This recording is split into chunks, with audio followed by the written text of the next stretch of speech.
Ngā mihi mahana ki runga i a tātou I te whare. I te wake au ki te mihi atu ki a tātou. Oh my God, I've just seen my face. Welcome everyone to this event, but in particular it is a pleasure to have you in our rohe. Welcome to the hood. Our whānau have been here for a few thousands of years, and we've seen the landscape change, and so this is a little bit flashier than my pa, or I would have had you there. When I was voluntold to kind of take on this keynote today, I thought about how my staff at Tamaoho react when I want to share my research. They have heart palpitations. So I thought, well, I better not share some research with you today, but I kind of want to tell you a story about my name and kind of how it's related to the way in which we served our people during the pandemic. We have an experience not only in Tamaoho, but across iwi, across the country, where our alternative to managing pandemics was either live or die. And when COVID arrived here, that was the reality in which we were dealing with. So nobody was going to get in the way of that. Equally, as a disclaimer, I can see some of my kaima here around. I'm a swearer, and it may accidentally fall out. I don't intend to offend anyone. It's just my preferred way of communicating effectively. But let's get into it. So my name's Matekino. It's pretty flash. Mate means death. And kino, well, that means bad. And so essentially, my parents named me Bad Death. And in light of that, being Bad Death, when me and my cousin went backpacking around Europe and people asked me what my name meant, I told them it was Immaculate Lover.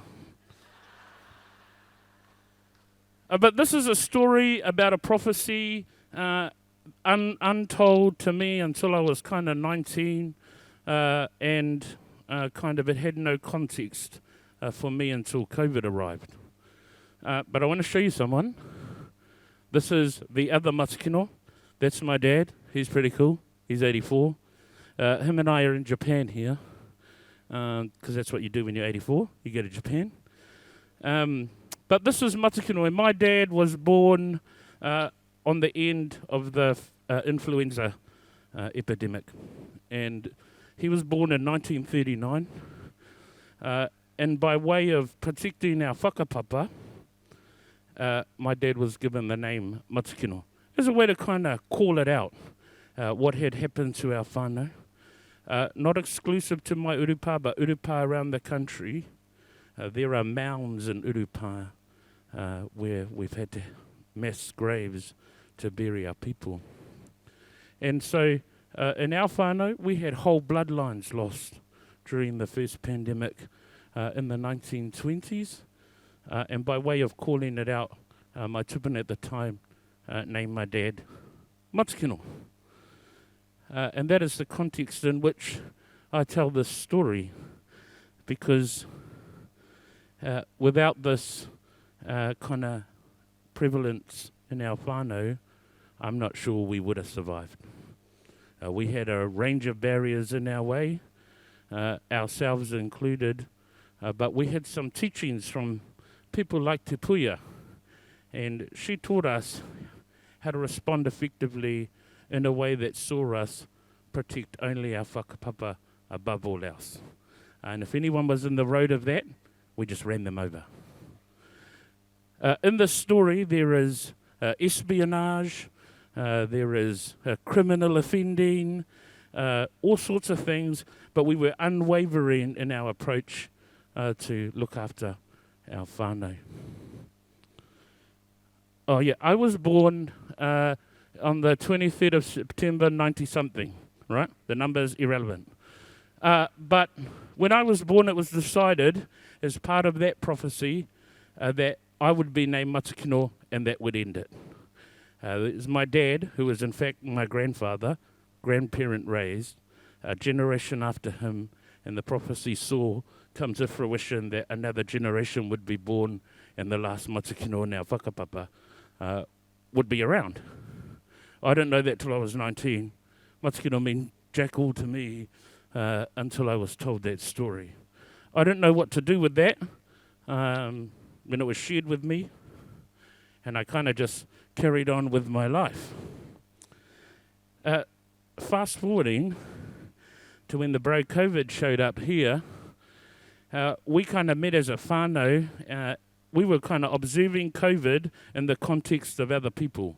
So it wasn't here yet, and we were watching the rest of the world suffer. We didn't know what it meant for us. And so I had a conversation with my own whānau and said, how are we going to be prepared for this? And me and my whānau decided that the best thing to do was go on holiday in Hawaii.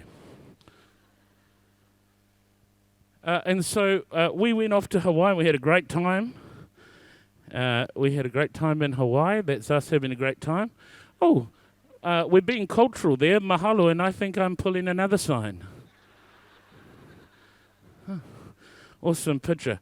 But me and my whānau, we shot off to Hawaii because that's what you do when you hear stories of kind of this pandemic panning out in other people's context. And we kind of got to have an experience of the way the Hawaiians managed COVID, which was very different to the way we did it here. But that was the only experience of COVID we had. And so while we were in Hawaii having a great time, as you do in a global pandemic, our whānau, we left here, were messaging us about this thing called a lockdown, and that the borders were going to close and we're all going to go home and we're only going to operate in a bubble. In our mind, that we couldn't comprehend that because COVID was very prevalent in the Hawaiian community, but they were living reasonably normal lives. So we didn't understand the experience that you guys were all having back here. We got news of the lockdown in March 2020, on the 24th of March, and we thought, oh, shit, we better go home. We don't know what we're up for when we get back. We don't know what this lockdown arrangement that you were all experiencing was. And so we kind of got an emergency flight back and arrived in Aotearoa. On our travels home, I thought about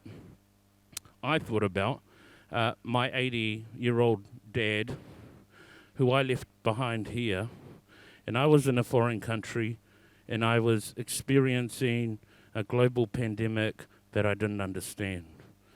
And was I becoming now a risk to my dad's well-being by returning home from Hawaii? So I thought, I know what's a great idea, because there were 28 of us on this trip. I know what's a great idea. We'll go and isolate at my marae, because all I was actually thinking about was all the dishes we could count and the sheets we could rewash without impacting our whānaus we left behind at home. So it was decided that we'd go back to our pā. This is my whare nui. We isolated there during the duration of the lockdown as we returned from Hawaii. Oh yeah, home.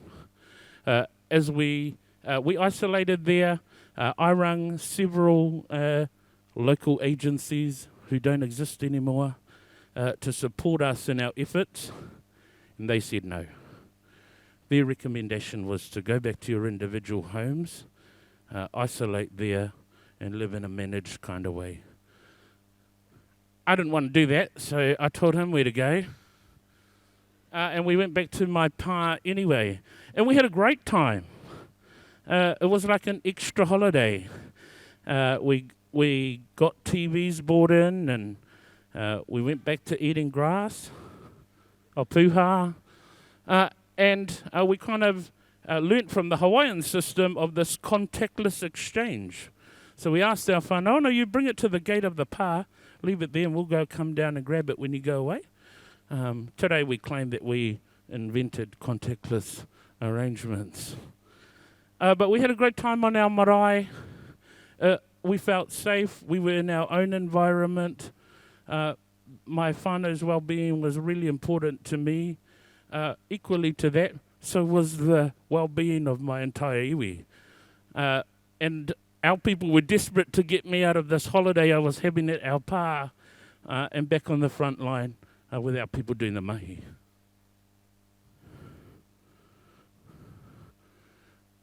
These are some activities that we had to develop because although you claim that you love no one else more than your whānau, I tell you 6 weeks together test whether that saying is true or not.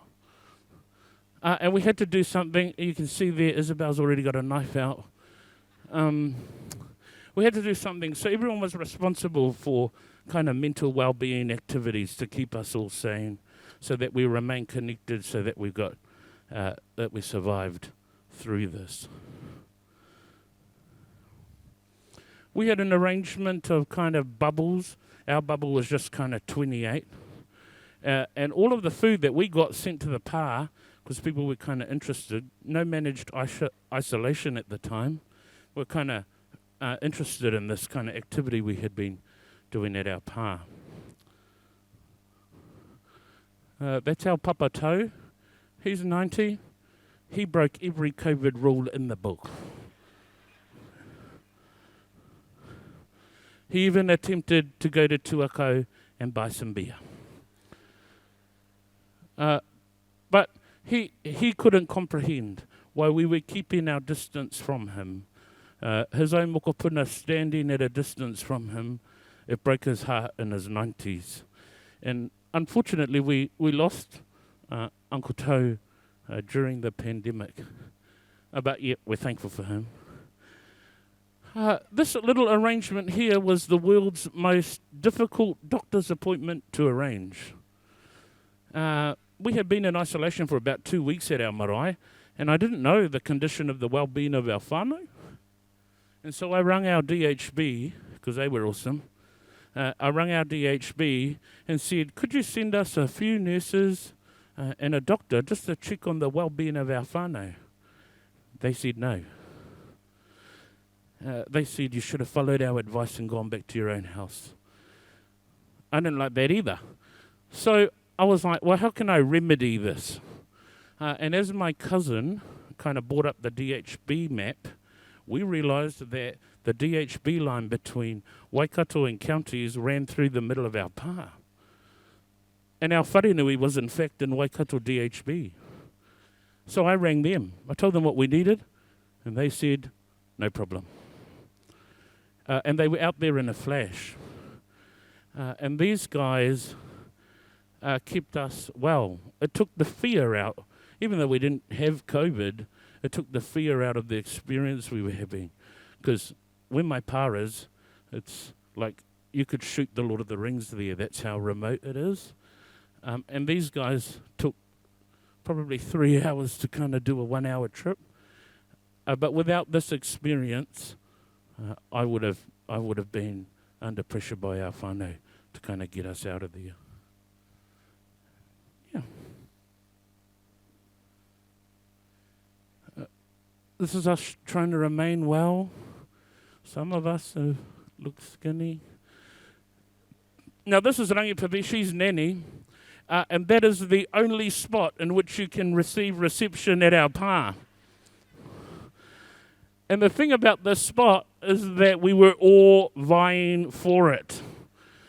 I had our iwi on the other end in a Zoom call in the morning telling me about all these impractical ideas that they had.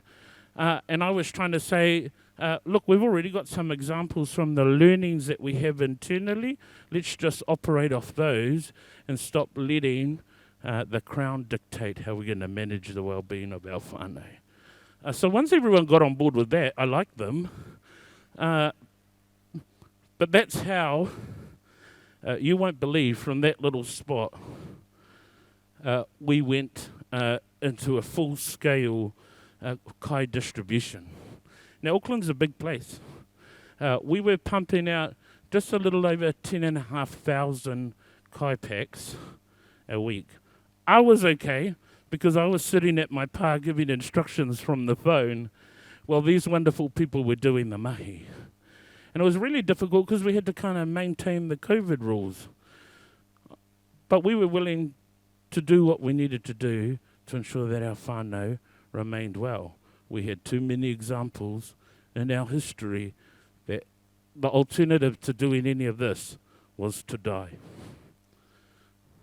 But all from that little fence, we kind of organised this.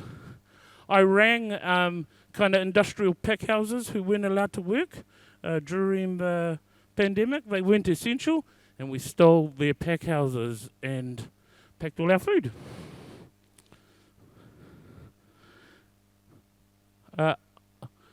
This little vaccination drive over here is the illegal part I was telling you about. So these aren't DHB nurses.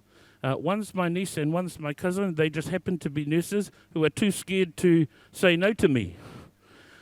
And I told her, well, if we can get some vaccine here by hook or by crook, can we vaccinate our people?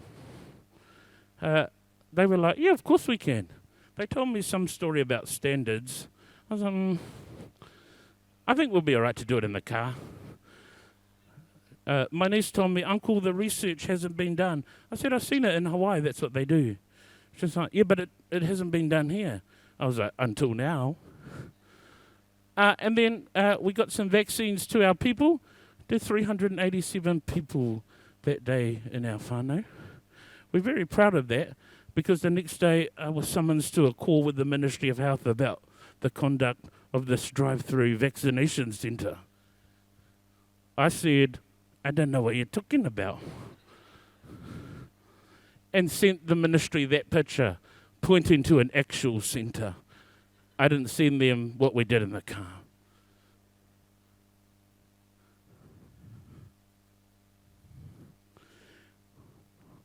Look, whānau, I share this story by way of connecting us to the kaupapa of Involve this year.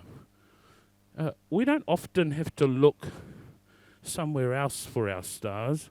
We've got to recognise that we are one to somebody somewhere. And at the time my whānau needed me to be the star, I did that, but they're very quick at telling me when the star roll is over. But that's what we do. We work alongside young people every day. I'm proud that I'm the CEO of the iwi, but equally I tell people I'm a youth worker before that. Because working alongside young people is the only job you'll ever get where you get to directly invest in the tomorrow of your whānau, hapu and iwi. At Tamaoho, we really emphasise on the notion that we are in the business of planting trees, the shade of which we know we will never sit. Nō reira te iwi, pai marire ki runga i a tātou. Tai hoa i hoa.